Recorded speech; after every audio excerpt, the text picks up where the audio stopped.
This is my raw and real story of going from being scared of doubt to doubting everything. And later in this video, I'm going to share with you where I am now. I grew up in a Christian household. I was homeschooled with my 7 other siblings. We learned the Bible growing up. We did apologetics. I did street evangelism from an early age. I really loved thinking about apologetics and theology, and that was just a pastime of mine, even from like age 11 on. And the idea of doubt came up quite a bit, especially in apologetics. People would talk about dealing with doubt and dealing with questions and all these kind of things. And I just looked at myself in the mirror and I would be like, I don't have any doubts. I don't really have any questions. It just makes sense to me. I never doubted if God existed. I never doubted if he was good. I never doubted if, the world was created in 7 days. I never doubted if the Bible was true. I never doubted. I just never doubted these things.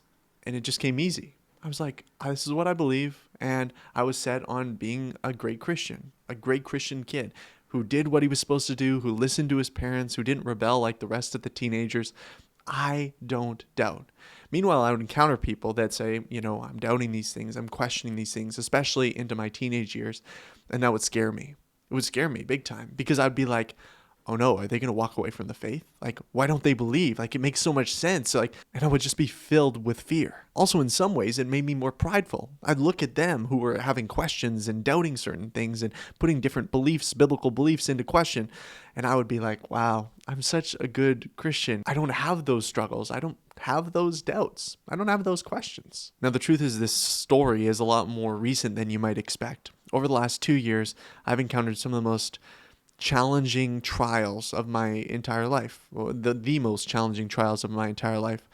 And they sent me into a tailspin. I made a video about how my faith had been rocked, and maybe you've watched that video. I'd encourage you to watch that video because I go more in depth into it. But there were some things that happened that caused me a lot of pain, a lot of discomfort, and a lot of, in some ways, broken trust in God. It felt like God was obligated to give me certain things, to protect me in certain ways, to give me some kind of specific life, and God had fallen through on those things. And so what happened? I began to question everything. For the first time in my life, I had doubts.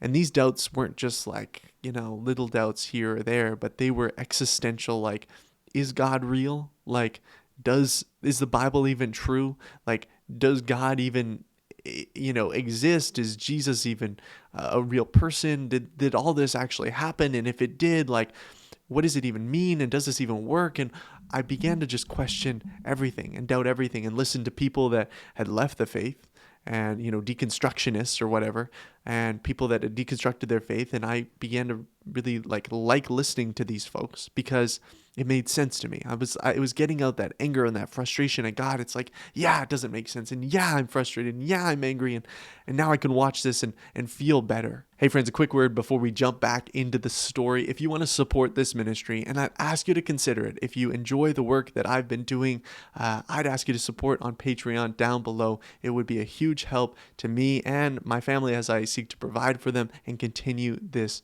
ministry. Thanks so much. Now, onto the video. In some ways, I was tired of protecting God. I was tired of pretending that I was okay, that I didn't have these doubts. I was turning to these different pieces of content that were talking about deconstructing their faith, and it felt good, right? Why did it feel good? Because I had anger in my heart, because there was deep sadness that I experienced and pain that I was experiencing, and I was taking that out on God as opposed to actually dealing with it. I felt like God was obligated to take away my pain, and in so doing, I felt rejected and like God had left me.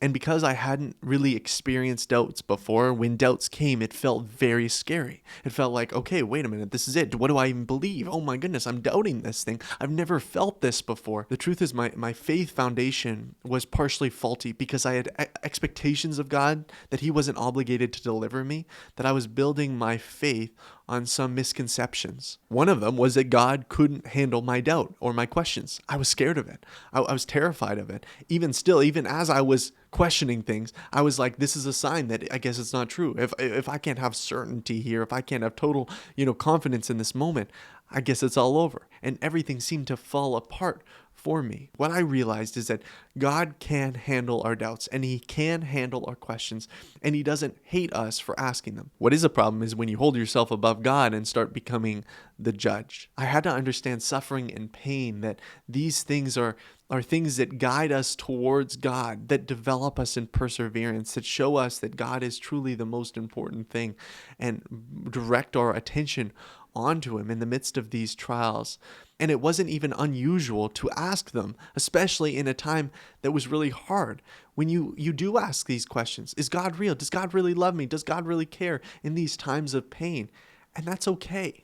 Doubt, I believe, can be a jumping off point for a stronger faith, a more robust faith. If we're never willing to ask the tough questions that might be lingering in the back of our mind, then we'll always kind of have that second thought. We'll always have that, I wonder about that. But if we can explore it in a way, not because we're trying to throw everything out, not because we're trying to tear apart our faith, but because we want to know and we believe God can handle it, I think that's just going to strengthen our faith. Thanks guys for watching this video. I hope you enjoyed it. And if you did, subscribe because I'm putting out new videos all the time. Until next time, God bless.